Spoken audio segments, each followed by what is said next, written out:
하심으로 2월 14일 금요일 새벽 우리 하나님 앞에 예배드립니다.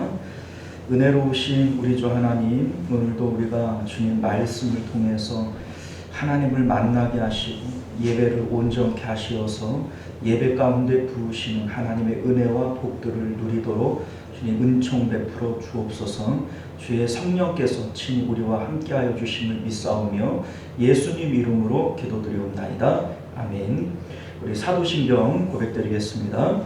전능하사 천지를 만드신 하나님 아버지를 내가 믿사오며 그 외아들 우리 주 예수 그리스도를 믿사오니 이는 성령으로 잉태하사 동정녀 마리아에게 나시고 본디오 빌라도에게 고난을 받으사 십자가에 못 박혀 죽으시고 장사한 지 사흘 만에 죽은 자 가운데서 다시 살아나시며 하늘에 오르사 전능하신 하나님 우편에 앉아 계시다가 저리로서 산 자와 죽은 자를 심판하러 오시리라. 성령을 믿사오며 거룩한 공예와 성도가 서로 교통하는 것과 죄를 사하여 주시는 것과 몸이 다시 사는 것과 영원히 사는 것을 믿사옵나이다. 아멘.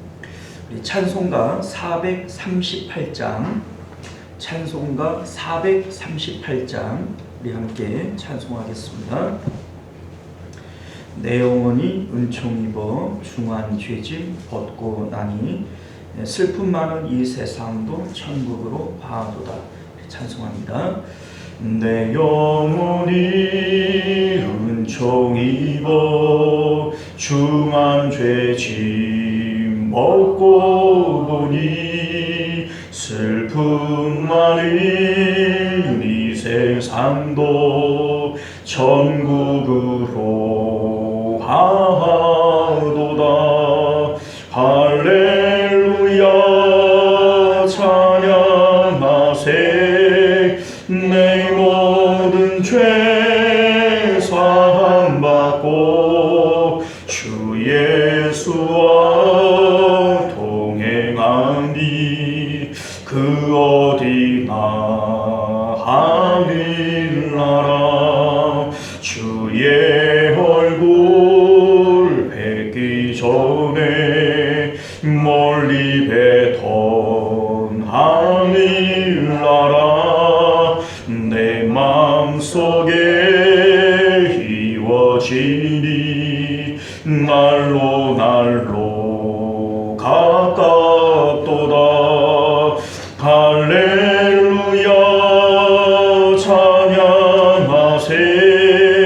내 모든 죄 사함받고 주 예수와 동행하니 그 어디나 하늘나라. 높은 산이 거친 들이 초막이나 궁궐이나 내 주 예수 모신 곳이 그 어디나 하늘나라. 할렐루야 찬양하세. 내 모든 죄 사함받고 주 예수와 동행하니 그 어디나 하늘나라. 할렐루야. 자, 하나님 말씀 봅니다. 사도행전 21장 27절부터 36절까지 말씀 우리 교독하여 읽겠습니다. 그 이레가 거의 참에 아시아로부터 온 유대인들이 성전에서 바울을 보고 모든 무리를 충동하여 그를 붙들고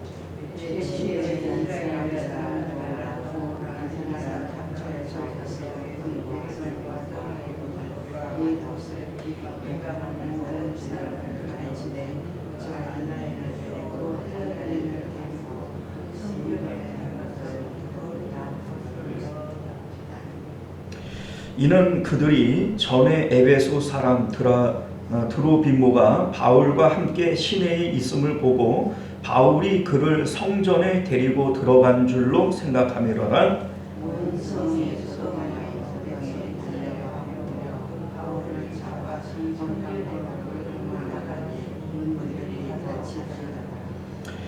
그들이 그를 죽이려 할 때에 온 예루살렘이 요란하다는 소문이 군대의 천부장에게 들리매 그가 그의 군인들과 대표장들을 보내고 달려들에 가니 그의 천부장과 군인들을 보고 바울 지시를 붙이니라.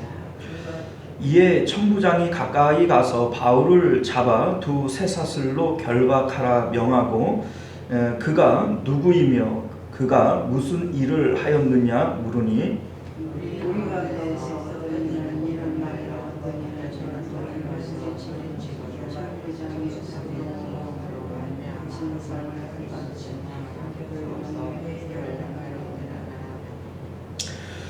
바울이 층대에 이를 때에 무리의 폭행으로 말미암아 군사들에게 들려가니 그를 없애하고자 외치며 따라가미러라. 아멘. 자, 우리 기도하겠습니다. 은혜로우신 우리 주 하나님, 오늘도 우리가 주의 말씀을 통해서 하나님께서 우리에게 주시고자 하시는 말씀을 귀담아 들을 수 있도록 은혜 베풀어 주옵소서. 예수님 이름으로 기도드리옵나이다. 아멘.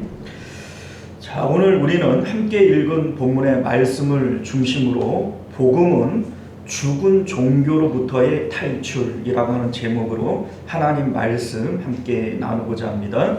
복음은 죽은 종교로부터의 탈출. 자, 오늘 본문의 말씀은 사도 바울이 3차 전도 여행을 마치고 예루살렘으로 복귀했을 때에 있었던 일을 다루고 있습니다. 앞서 여러 차례 성령께서 예언자들의 입을 통해서 사도 바울이 예루살렘에 올라가면 결박당하고 환난을 겪게 되어질 것에 대해서 경고하셨고, 물론 하나님께서 사도 바울에게도 스스로 각성해서 기도할 때마다 성령께서 예루살렘에 올라가면 어떤 환난을 당할지 모른다. 네가 결박당하여지고 또 옥에 갇히게 될 것이다. 이러한 내용들을 말씀하셨던 것을 보게 되어집니다.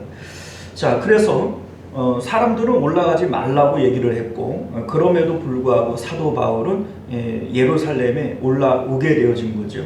자, 그런데 우리가 이제 오늘 말씀을 보게 되어지면 이제 성령께서 예언하신 대로 결국은 이 사도 바울이 유대인들에게 이제 그 결박을 당하여지고 또 이제 옥에 갇히게 되어지는 이 장면이 오늘 본문에 나오게 되어집니다. 우리가 읽지 않았습니다만 17절부터 이 내용의 발단이 나오게 되어지는데 17절부터 26절까지의 내용을 우리가 간략하게 생각을 해보면요, 사도 바울이 예루살렘으로 올라와서 교회를 방문하고 당시 이제 교회의 지도자였던 예수님의 동생 야고보와 여러 장로들 앞에서 3차 전도 여행 때에 있었던 선교 보고를 하게 되어집니다.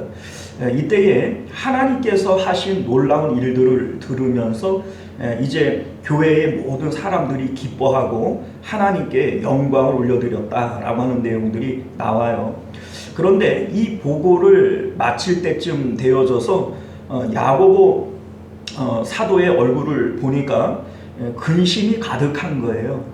그래서 어쩐 일인가 얘기를 들어보니 이제 그 유대인들, 그러니까 사도 바울이 그 3차 전도 여행을 하는 내내 유대인들이 계속해서 사도 바울을 핍박하고 쫓아다니면서 괴롭히고 심지어는 죽이려고 했던 일들이 있었잖아요. 우리 이제 20장 3절을 보게 되어지면 6월절 때에 이제 바울이 예루살렘으로 가려고 하는데 유대인들이 그 이제 모의하기를 바다에서 바울을 죽이고, 우리 이제 그렇잖아요. 바다에서 사람을 죽이면 은폐하기가 아주 쉽지 않습니까? 그러니 이제 유대인들이 사도 바울을 바다에서 죽여버리자. 그래서 뭐 물에다가 이제 빠뜨려 버리든지 아니면 죽여서 물에다가 집어넣어 버리든지 바다에서 그렇게 하면은 이제 속이기가 쉬우니까 그렇게 하자고 하는 이러한 결의가 이제 사도 바울에게 들려오는 거예요. 그래서 6월절에 올라가지는 못하고 이제 오순절에 그들을 피해서 오순절에 올라오게 되어진 겁니다. 자, 그런데 그들이 이제 예루살렘에 바울이 올라왔다라고 하는 소식을 듣고 사람들을 선동하기 시작을 하는 겁니다. 그 바울이 모세와 율법을 거부하고 이제 할례도 하지 말아라 이렇게 얘기를 했다는 거예요. 그러니 그 이제 바울을 우리가 여기서 죽이는 것이 마땅하지 않냐 이렇게 선동을 하고 있는 거죠. 그런데 우리 이제 그 20절 말씀을 보게 되어지면 예루살렘에 그 이제 큰 부흥이 있었어요. 그래서 교인들이 수만 명씩 되어지는데 문제는 뭐냐면 이들도 역시 예수 그리스도를 믿고는 있지만 율법도 지키고 할례도 받아야 된다. 할례 이제 율법의 열심히 성도들이라는 겁니다. 그런데 이들도 역시 그 외국에서 이제 온 이 유대인들의 말에 선동되어져서 바울에 대해서 탐탁지 않게 여기고 있는 거예요. 자, 그러니 외국에서 건너온 유대인들 그리고 그 현지에 있는 유대인들 심지어는 예수님을 믿고 있는 유대인들까지도 사도 바울에 대해서 반감을 가지고 죽이려고 한다. 이러한 소식을 야고보 사도가 듣게 되어지니까 마음의 근심이 되어질 수밖에 없는 것이죠. 자, 이 상황 가운데 이제 야고보가 이제 야고보 사도가 대안을 내게 되어지는데 그 방법이 뭐냐면 이제 그 서원한 일이 있어서 이 서원을 통하여 머리를 깎을 네 사람이 있는데 이제 머리를 깎는다라고 하는 것을 볼 때 나시린의 이제 서원을 한 것 같아요. 우리 이제 앞서 사도 바울도 갱그레아에서 서원하는 일이 있어서 머리를 깎았던 이러한 일이 있는데 그 머리를 깎을 때 드는 비용을 사도 바울에게 지불을 하고 그 결례를 네가 같이 좀 진행을 해라 이렇게 요구를 하는 겁니다. 머리를 깎는데 무슨 비용이 드느냐? 이 머리 깎는 이발 비용을 얘기하는 것이 아니고 나시린의 규정을 지키기 위해서는 하나님 앞에 제물을 드려 이제 서원을 하는 거예요. 그러니까 이제 서원할 때 드는 이 비용을 네가 뭐 양이 되었던 비둘기가 되었던 이 이제 비용을 네가 지불을 하고 이 나시린의 규정을 네가 같이 지키게 되어지면 사람들이 볼 때 네가 율법을 거부하고 패하는 자가 아니라고 얘기를 할 거 아니냐 이렇게 이제 그 야고보가 얘기를 하는 거예요. 자, 그런데 만약에 이 일이 율법적인 일이라고 얘기를 한다면 사도 바울은 이것을 거부했을 겁니다. 그런데 야고보 사도가 우리 이제 15장에 보게 되어지면 이방인들에게 율법과 할례를 요구하지 말자. 그들에게 목매어 죽인 것, 핏째 먹는 것 이러한 것들만 금하자. 이런 얘기를 했고 그 사실을 편지를 써서 안디옥 교회나 이런 이방 교회들에게 보내준 사실이 있지 않습니까? 그 내용을 이제 야고보가 바울에게 얘기를 하면서 이것은 율법적인 것이 아니다. 교회 안에 이러한 아직도 복음은 받아들였지만 율법을 버리지 못하는 이런 어린 신자들이 많이 있으니 교회의 평화를 위해서 그렇게 하자 이런 얘기를 했던 겁니다. 사도 바울 역시 뭐 나시린의 이 규정은 본인도 지켰던 일이고 또한 교회의 평화를 위한 것이다 라고 얘기를 하니 그것에 순종해서 그것을 따르게 되어집니다. 자, 그런데 이렇게 노력했음에도 불구하고 이 뭡니까 나시린 규정이 7일 동안 진행이 되어지는데 이 7일의 거의 마지막 날이 되어질 때쯤 일이 발생을 하게 되어지는 거예요. 사도 바울이 성전에 있는 것을 보고 유대인들이 이제 사도 바울을 고소를 합니다. 이제 다른 많은 이 유대인들에게 선동을 하는 거죠. 이제 성경을 보면 드로비모라고 하는 사람이 있는데 이 에베소 사람이에요. 그러니까 이방인이죠. 그런데 에베소에서 올라온 유대인들은 그 사람이 이방인인 것을 당연히 알겠죠. 그러니 그 사람들이 이 드로비모를 보면서 사도 바울이 이 이방인을 성전에 끌어들였다 이렇게 얘기를 하는 겁니다. 이방인들은 성전에 들어올 수가 없어요. 이방인의 뜰이 있는데 이방인의 뜰 이상을 들어갈 수 없습니다. 그런데 사도 바울이 이방인인 드로비모를 성전에 끌어들였던 것으로 착각을 하고 성전을 더럽힌 것이고 율법을 무시한 거 아니냐, 하나님의 율법과 성전을 모독한 이 바울은 죽어 마땅하지 않냐, 이렇게 사람들을 선동하는 겁니다. 그래서 사도 바울을 끌어다가 죽이기 위해서 성 밖으로 끌어내고 사람들이 이제 막 구타를 시작하게 되어질 때 이 소동이 이제 관리들에게 전해지게 되어지고 천부장이 이제 이 소요를 이제 진압하기 위해서 군대를 동원하게 되어집니다. 그래서 일의 전말이 알려지기까지 이제 사도 바울을 구금을 하게 되어지는데 이때로부터 구금이 시작되어져서 약 5년 동안 이제 사도 바울은 감옥 안에 있다가 이제 순교를 당하게 되어집니다. 자, 그러니까 오늘 21장부터 끝나는 28장까지는 사도 바울이 구금이 되어지는 사건들을 다 다루고 있는 거예요. 그리고 뭐 실질적으로 이제 보면은 2년 동안은 팔레스타인 지방에서 구금이 되어지고 이제 로마로 옮겨져서 로마에서 이제 3년간 더 구금이 되어짐으로써 5년 동안 구금 생활 끝에 사도 바울은 이제 순교를 당하게 되어지는 거죠. 자, 그런데 오늘 성경이 우리에게 말씀하고 싶은 내용이 뭘까? 여러분들, 우리가 성경을 우리가 쭉 보다가 보면 깨달아지는 것이 뭐냐면 복음을 가장 핍박하고 해방하고 복음에 그 지장을 준 것이 뭐냐면 유대 종교라고 하는 거예요. 예수님을 누가 못 받게 되어지죠? 율법을 어겼다라고 하는 이제 이 굴레를 씌워서 오늘도 지금 사도 바울도 율법을 어겼다 이 얘기 아니겠어요? 율법을 어겼다라고 하는 이 굴레를 예수님에게 씌워서 대제사장과 서기관들 또 종교 지도자들이 예수님을 십자가에 못 박았던 거 아닙니까? 자, 예수님이 승천하실 때에 땅끝까지 복음을 전파하라 이런 말씀을 하셨는데 이 명령에 대해서 가장 큰 장애물이 뭐였냐면 유대인들이 가지고 있는 율법과 이 종교라고 하는 겁니다. 이 사건을 대표적으로 보여주고 있는 것이 10장에 나오는 베드로의 환상과 고넬료가 성령 받은 사건이 되어지는 것이죠.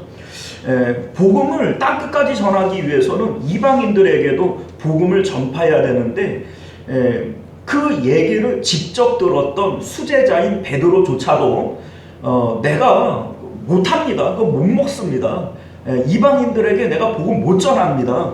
이러한 내용들을 하나님 앞에 말씀하고 있잖아요. 하나님께서 직접 잡아먹어라 명령을 함에도 불구하고 베드로가 그걸 거부해 버려요. 안 됩니다. 못합니다. 하나님이 직접 하시는 말씀인데, 그죠? 자, 그게 지금 유대 종교인들이 가지고 있는 편견이고 이제 종교심이라고 하는 겁니다. 하나님이 이건 뭐 누가 얘기해도 안 듣는 거예요. 하나님이 직접 환상 가운데 말씀하심에도 불구하고 안 들어버려요. 자, 이것이 지금 복음을 가로막고 있는 이제 장애물 아니겠어요? 사도 바울이 선교 여행을 하는 그 내내 사도 바울을 해방하고 박해하는 사람들이 누구예요? 유대인들이에요. 유대 종교에 맞지 아니함으로 사도 바울의 복음을 회방하고 쫓아다니면서 사도 바울을 핍박하고 심지어는 죽이려고 하는 이러한 일들이 계속해서 나타났던 것을 우리가 보게 되어지는 것이죠. 사도행전의 특징을 보게 되어지면요, 사도행전이 우리는 복음이 전파되어지는 것들을 역사적으로 기술하고 있다, 이렇게 우리가 생각을 하지만 사실 그렇지 않습니다. 사도행전의 특징을 보면요, 복음을 받는 사람들의 초점을 맞춰서 얘기하고 있는 게 아니라 복음을 전하는 사도 바울에 대한 내용이 훨씬 많아요. 그러니까 복음을 전하는 사도 바울에게 초점을 맞추어서 기록을 하고 있는 것이고, 복음을 듣는 사람들에 대한 것도 복음을 잘 받아들이는 사람에 대한 내용들은 그냥 한두 줄로 끝나고 맙니다. 오히려 복음을 받지 않는, 회방하고 핍박하는 사람들에 대한 내용들을 훨씬 많이 기록을 하고 있는 것을 우리가 보게 되어지는 거죠. 자, 이 특징을 통해서 우리가 알게 되어지는 것이 뭐냐면, 사도행전이 우리에게 보여주고자 하시는 것은 사도 바울을 통한 하나님 나라와 지금 이 복음을 거부하고 해방하고 있는 유대 종교와의 관계를 우리에게 보여주고 있는 거예요. 자, 그러니까 지금 오늘 본문에 나오는 내용도 그 내용에 대한 가장 두드러진 사건 아니겠어요? 사도 바울 안에는 지금 하나님 나라가 이루어지고 있는 거예요. 그런데 자칭 하나님을 예배하고 하나님을 섬긴다라고 얘기를 하는 유대인들이, 그것도 성전 안에서 사도 바울을 끌어내서 지금 죽이려고 하는 이 사건을 통해서 복음에 가장 해방이 되어지는 게 뭐예요? 종교라고 하는 것을 우리에게 보여주고 있는 거예요. 죽어있는 이 종교가 복음을 해방하고 이제 그 하나님을 만나지 못하도록 방해하고 있는 이 그림을 우리에게 보여주고 있는 겁니다. 자, 여러분들, 하나님 나라가 뭐죠? 우리가 앞서 말씀을 드렸다시피 하나님 나라는 천국을 얘기하는 게 아니에요. 우리가 장차 죽어서 들어가는 천국이 아니라 우리 마음 가운데 성령이 임하심으로 하나님의 통치가 일어나는 이 우리의 상태, 마음의 상태, 이것이 바로 하나님 나라라고 하는 겁니다. 자, 우리 예수님께서도 하나님 나라는 여기 있다 저기 있다 하지 못하리니 너희 안에 있다라고 얘기를 할 때 우리 안에 있는 이것이 위에 있는 천국을 얘기하는 건 아니에요. 그렇죠? 우리 마음 가운데 하나님의 통치가 일어나는 이 상태를 하나님 나라라고 얘기를 하는 것이고, 이 하나님 나라는 위에 있는 천국과 연결되어지는 통로가 되어지는 겁니다. 그래서 이 하나님 나라와 위에 있는 천국은 별개의 것이 아니다, 이것이 하나다, 이런 말씀을 드렸던 것이죠. 우리 마음 가운데 하나님을 만남으로 하나님의 통치가 일어나는 이 하나님 나라가 이루어지고 있지를 않다면 나중에 들어가야 할 천국도 없는 겁니다. 그러니 이것이 하나다, 이렇게 말씀을 드렸던 거죠. 자, 그런데 바울 안에 일어나는 이 하나님 나라는 어떻게 이루어지는 것이죠? 물세례의 의미, 예수님의 십자가의 의미죠. 내가 날마다 죽는다 라고 얘기를 했던 이 물세례의 의미가 우리 마음 가운데 고백되어질 때 이것은 내 믿음과 내 의지를 따라서 땅에서 하는 거예요. 그렇죠? 이때에 하나님께서 언약을 따라서 성령 세례를 우리에게 부어주시게 되는 거죠. 그리고 이 성령 세례를 받은 상태가 유지가 되어질 때 우리 마음 가운데 하나님 나라가 이루어지게 되어지는 겁니다. 그런데 성경이 성령 세례의 특징을 방언과 예언으로 규정해서 우리에게 말씀하고 있어요. 성령 세례를 받을 때 성령의 은사들은 수십 가지거든요. 그런데 성경이 그 특징을 방언과 예언이다, 이 두 가지로 얘기를 하고 있는 이유가 뭐냐면 뭐 우리가 이제 성령 받으면 성경 가운데 보면 신유의 은사를 받은 사람도 있고 뭐 그 여러 가지 다른 은사들을 받은 사람들이 많이 있지 않겠어요? 그럼에도 불구하고 성경이 성령 세례를 받을 때, 성령이 임할 때 방언과 예언, 방언을 하고 예언을 했다, 이렇게 얘기를 하고 있는 것은 두 은사가 가지고 있는 특징 때문에 그런 거예요. 다시 말해서 성령 세례를 받고 우리 마음에 하나님 나라가 이루어질 때 나타나는 특징이 바로 방언과 예언이라는 거죠. 우리가 여러 번 말씀을 드렸다시피 방언이라고 하는 것의 특징은 언어로, 말로 나오는 겁니다. 그런데 우리의 언어 자체가 어떻게 만들어져요? 내가 뭔가를 느끼면 생각을 하게 되어지고 판단이 되어지고, 그리고 그 생각과 판단이 우리의 말로 나올 때 이게 우리의 언어가 되어지잖아요. 그런데 방언은 달라요. 내 뜻을 따라 내 생각을 따라 하는 것이 아니고 나는 그것이 뭔 줄도 모르고 해요. 다시 말해서 하나님이 주시는 언어, 하나님이 주시는 말이 바로 이 방언에 있는 거죠. 하나님이 주시는 말이기 때문에 이것은 내 생각이 아니라 누구 생각이에요? 하나님 생각인 것이죠. 이것이 바로 방언의 특징이고, 예언도 역시 마찬가지예요. 우리는 장래의 일들을 계획하며 살아갑니다.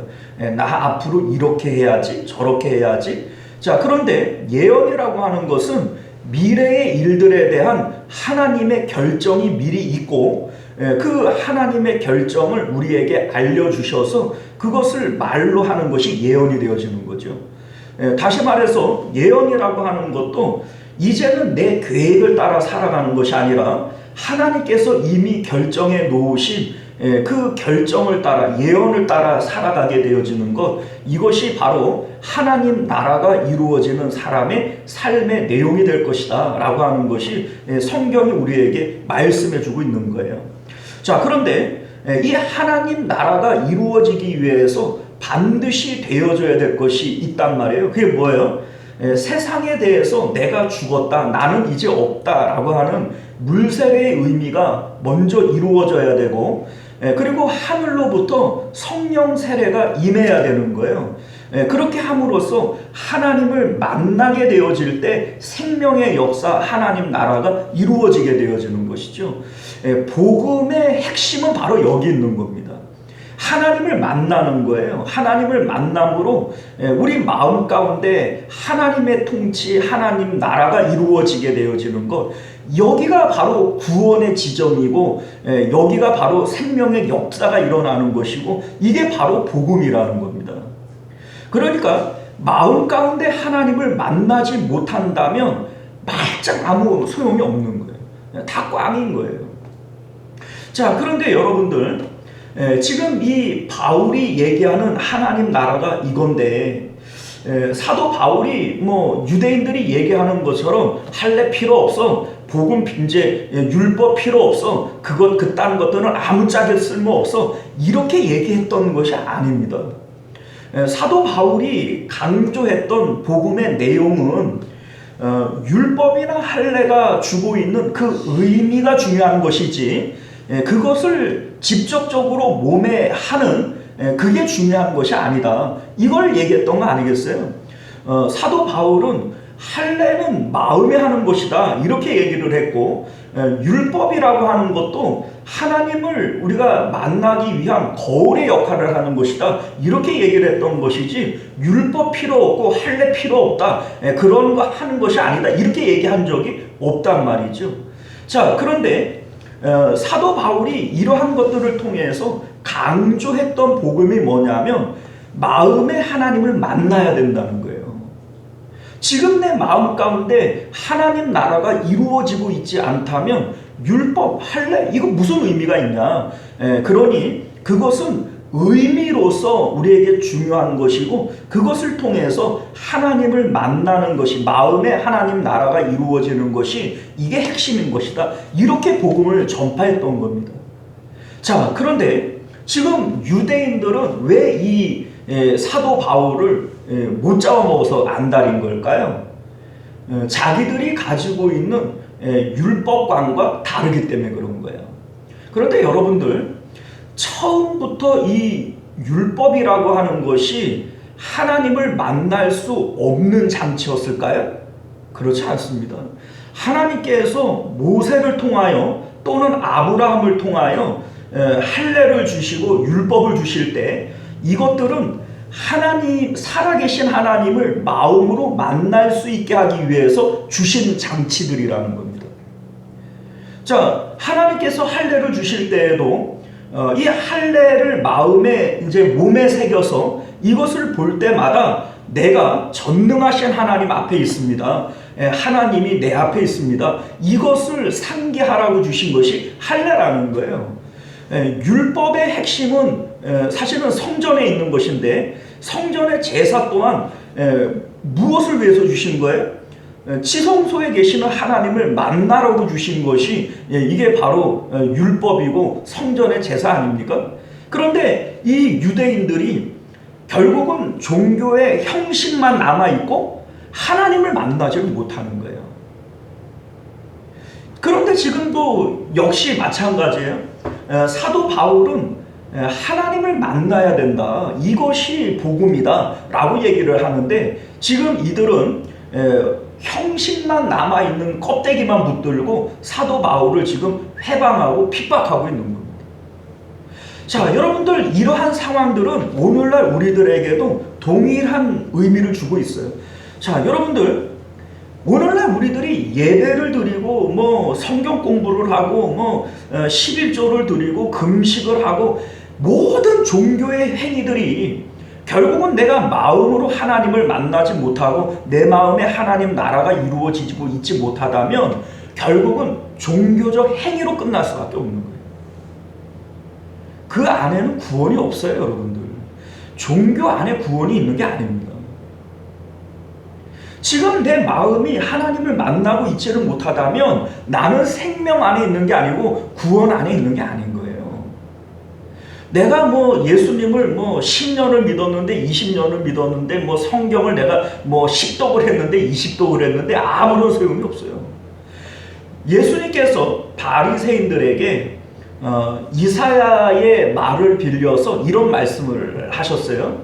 입술로는 나를 공경하나 마음은 내게서 멀도다.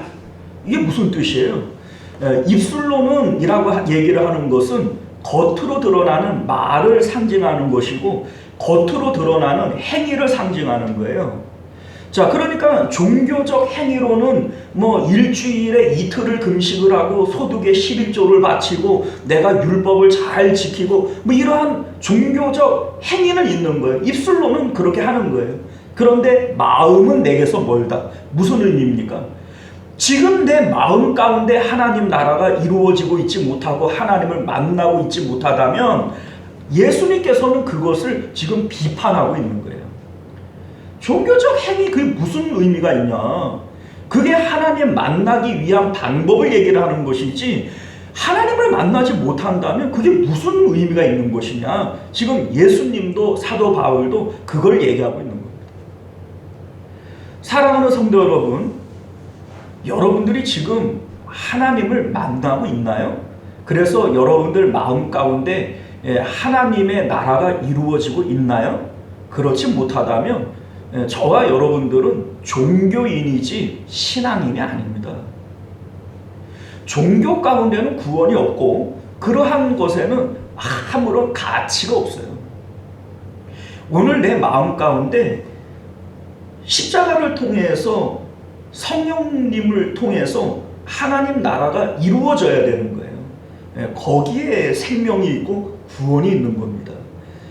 종교로 전락되어진 그 종교로부터 탈출하는 것이 복음인 것을 여러분들 믿으시고 오늘도 우리 마음 가운데 하나님 나라 이루어지기를 위해서 기도하실 수 있는 저와 여러분들 되시기를 바랍니다. 기도하겠습니다.